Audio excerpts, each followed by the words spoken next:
খুলে গেল NH10। স্মৃতিঝোড়ার কাছে যে জায়গাটা তোমার ধস নেমেছিল সেই জায়গাটা দেখতে পাচ্ছ, সেই জায়গাটা কিন্তু খুলে গেছে। গাড়ি চলাচলের জন্য কিন্তু NH10 এখন কিন্তু পুরোপুরিভাবে চালু হয়ে গেছে। তবে NH10 কিন্তু প্রচুর জায়গায় কিন্তু জাম রয়েছে। চলো সে সমস্ত জামগুলো দেখি।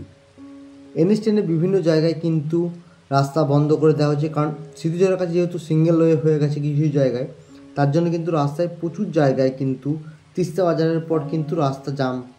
ফলে কিন্তু তোমরা যারা আসছো শিলিগুড়ি থেকে গ্যাংটক বা গ্যাংটক থেকে তোমার শিলিগুড়ি যাওয়ার জন্য, তারা কিন্তু হাতে সময় নিয়ে বেরোবে।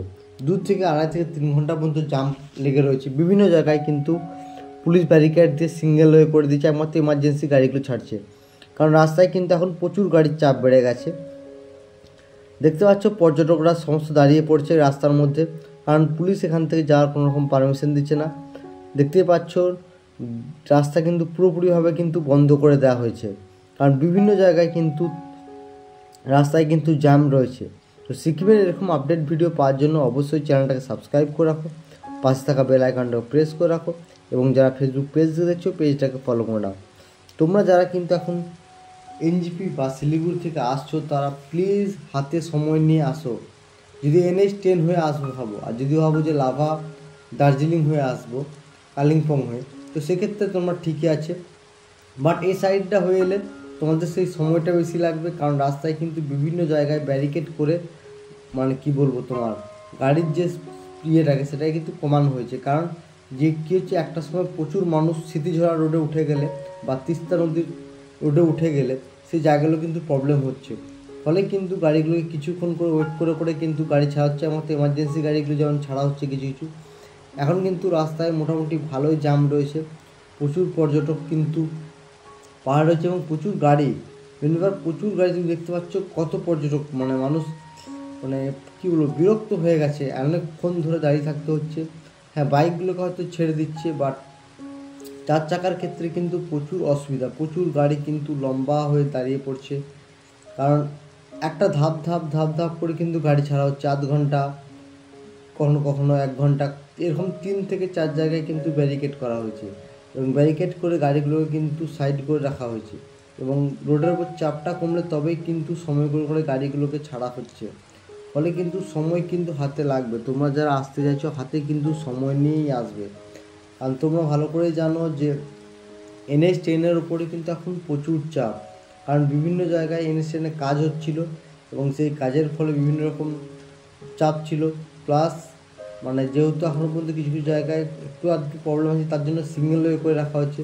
কারণ এই সিঙ্গেল রাস্তার জন্যই কিন্তু মেন চাপ, কারণ সিঙ্গেল রাস্তার উপরে প্রশাসন চাইছে যাতে তিস্তা মানে কি বলবো তিস্তা নদীর গায়ে যে জায়গাগুলোর প্রবলেম সেই জায়গায় যে গাড়ি দাঁড়িয়ে থাকুক, কারণ গাড়ি স্মুথলি রান করতে যাচ্ছে। কারণ যে কোনো জায়গায় একটা লোডেড পড়ে গেলে কিন্তু ধস নামার চান্স থাকে। সেই জন্য পাহাড়ের রাস্তা ওঠার আগেই কিন্তু বিভিন্ন জায়গায় তিস্তা নদীর জায়গা আগেই কিন্তু রাস্তায় গাড়ি ছোটো ছোটো ব্যারিকেড করে কিন্তু আটকিয়ে রাখা হয়েছে গাড়িগুলোকে। প্রচুর মানুষ দাঁড়িয়ে রয়েছে, দেখে বুঝতে হচ্ছে প্রচুর গাড়িও রয়েছে দাঁড় করিয়ে এখন রাখা, এবং সকাল থেকেই কিন্তু জাম রয়েছে। এবং ওয়েদার আজকে যথেষ্ট ভালো, সকাল সকাল রোদ উঠেছে, এখনও পর্যন্ত ওয়েদার ভালো রয়েছে, কিন্তু সকাল সকাল কিন্তু জাম রয়েছে, প্রচুর জাম। তোমরা যারা আসতে যাচ্ছ তিস্তা নদী ব্যারেজে, তোমরা দেখে বুঝতেই পারছো প্রচুর জাম রয়েছে। তো সিকিমের এরকম আপডেট ভিডিও পাওয়ার জন্য সবার আগে কিন্তু এই চ্যানেলটাকে সাবস্ক্রাইব করে রাখতে হবে, পাশে থাকা বেল আইকনটাকে প্রেস করে দাও, এবং তোমরা সিকিমের কোন জায়গার ভিডিও দেখতে চাইছো প্লিজ কমেন্ট করে জানাও। প্রতিদিন সন্ধ্যের দিক করে নর্থ সিকিমের কিন্তু আপডেট ভিডিও এই মুহূর্তে চ্যানেলে আসছে। তোমরা নর্থ সিকিম সম্পর্কে ভিডিও দেখতে হলে অবশ্যই চ্যানেলটাকে ফলো করো, এবং প্রতিদিন যে সন্ধ্যের আপডেট দেওয়া হয় সেখানে কিন্তু তোমরা নর্থ সিকিমের আপডেট ভিডিও পেয়ে যাবে। যাদের যাদের নর্থ সিকিম সম্পর্কে ইনকোয়ারি ছিল, সমস্ত ইনকোয়ারি আমি বলে দিয়েছি যে কী প্রবলেম, নর্থ সিকিম কবে খুলবে না খুলবে, বা গুরদোমার লেক আদৌ খুলবে কি না। ইস্ট সিকিম আপাতত খোলা আছে, ছাঙ্গু লেক বা মন্দির নাথুলা পাস কিন্তু খোলা আছে, পেলিং রাবাংলা সাইড কিন্তু খোলা আছে। তো তোমরা যারা পুজোর সময় ইস্ট সিকিম প্ল্যান করছো তারা নিঃসন্দেহে সিকিম প্ল্যান করতে পারো। তবে পুজোর আগে কিন্তু তোমার লাচেন এবং লাচুং খুলে যাবে যতটা সম্ভব। গুরদোমার লেক হয়তো খুলবে না, কারণ গুরদোমার লেক এখন রাস্তা প্রচুর খারাপ। সামনে দেখতেই পাচ্ছ যে কতটা দূর পর্যন্ত জ্যাম। আমি একটু উপরে উঠে তোমাদের দেখানোর চেষ্টা করছি যে রাস্তার জ্যামটা কতটা। তো দেখতে পাচ্ছ কতটা জাম কিন্তু রয়েছে, অনেকটাই কিন্তু জাম রয়েছে। পিছন দিকেও কিন্তু জাম অনেকটা, সামনেও কিন্তু অনেকটা জাম। তবে কিছু কিছু এমার্জেন্সি ক্ষেত্রে কিছু কিছু গাড়ি কিন্তু পাস করানো হচ্ছে বা ছেড়ে দেওয়া হচ্ছে। সিনিয়র সিটিজেন্সির গাড়ির ক্ষেত্রে কিছু কিছু গাড়ি ছেড়ে দেওয়া হচ্ছে, এমার্জেন্সি পারপাস কিছু গাড়ি ছেড়ে দেওয়া হচ্ছে। দেখতেই পাচ্ছ কিছু কিছু গাড়ি কিন্তু অলরেডি ছেড়ে দেওয়া হচ্ছে, যেমন এগুলো এমার্জেন্সি বাস, সেগুলোকে ছেড়ে দেওয়া হচ্ছে। তো এরকম সিকিমের আপডেট কিন্তু তোমরা পেয়ে যাবে। বুঝতে পারছো, দেখো ডবল লাইন হয়ে রাস্তাটা পুরোটাই কিন্তু জাম হয়ে গেল। পুরো বুঝতে পারছো যে কী ধরনের অবস্থা, পাহাড়ে এখন চাপ কেমন রয়েছে। তোমরা যারা ভাবছো যে পাহাড়ে এখন পর্যটন নেই, পাহাড় শূন্য, বাট ভুল, পাহাড়ে এখন প্রচুর পর্যটক। দেখতে পাচ্ছ 5 মিনিটের মধ্যে এই রাস্তাটা কীভাবে ব্লকড হয়ে গেল, দু সাইডে পুরো ব্লক, প্রচুর গাড়ি কিন্তু পাহাড়ে আসছে। আর এই জন্যই কিন্তু NH ট্রেনের উপর চাপ বাড়ছে, আর NH ট্রেনের চাপ বাড়ার জন্যই কিন্তু রাস্তাটাকে কিছুটা কিছুটা করে টাইম নিয়ে গাড়িগুলোকে মানে ডিভাইড করে করে ছাড়ছে। কারণ একসঙ্গে এত গাড়ি চলে গেলে কিন্তু তোমার জাম লেগে যাচ্ছে, তো তার জন্য কিন্তু গাড়িটাকে স্লট করে করে ছাড়া হচ্ছে। দেখছো এখানে মানে কী বলতো অবস্থাটা দেখা একবার, ওই সাইড থেকে কোনো গাড়ি আর পুরো দুদিকটাই কিন্তু জাম হয়ে গেল, দুদিকটাই কিন্তু পুরো জাম হয়ে গেল, এত গাড়ি একসঙ্গে চলে আসছে। তো এই কারণগুলোর জন্যই কিন্তু পাহাড়ে এখন জাম রয়েছে। তোমরা যারা শিলিগুড়ি থেকে তোমার গ্যাংটক থেকে যারা শিলিগুড়ি যেতে যাচ্ছ, তারা প্লিজ হাতে 2 থেকে 3 ঘন্টা এক্সট্রা নিয়ে রাখবে। আর গাড়িতে পারলে অবশ্যই কিছু শুকনো খাবার থেকে আরম্ভ করে সব কিছু কিন্তু রাখবে, যাতে তোমাদের রাস্তায় কোনো রকম প্রবলেম না হয়।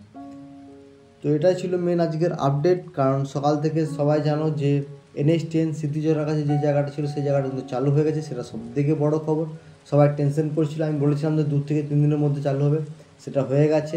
কারণ যেভাবে কাজ এগোচ্ছিল সেটা আমাদের জানা ছিল যে 2 থেকে 3 দিনের মধ্যে কিন্তু কাজ কমপ্লিট হয়ে যাবে। তো সেটা সবথেকে ভালো কথা। কিন্তু আরেকটা দুঃখের কথা দেখতে পাচ্ছি যে এই অবস্থা পাহাড়ে। তবে হ্যাঁ, এটা 2-1 দিন থাকবে, যখন রাতের দিকে আবার গাড়ি চলাচল অনেকটা স্বাভাবিক হয়ে যাবে, তখন কিন্তু এই জামগুলো কিন্তু আর থাকবে না।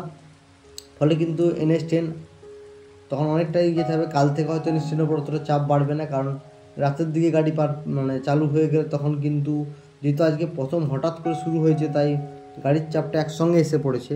কিন্তু কাল থেকে এই গাড়ির চাপটা আশা করি NH10 উপর এতটা থাকবে না, কারণ আস্তে আস্তে কিন্তু চাপ কমতে থাকবে।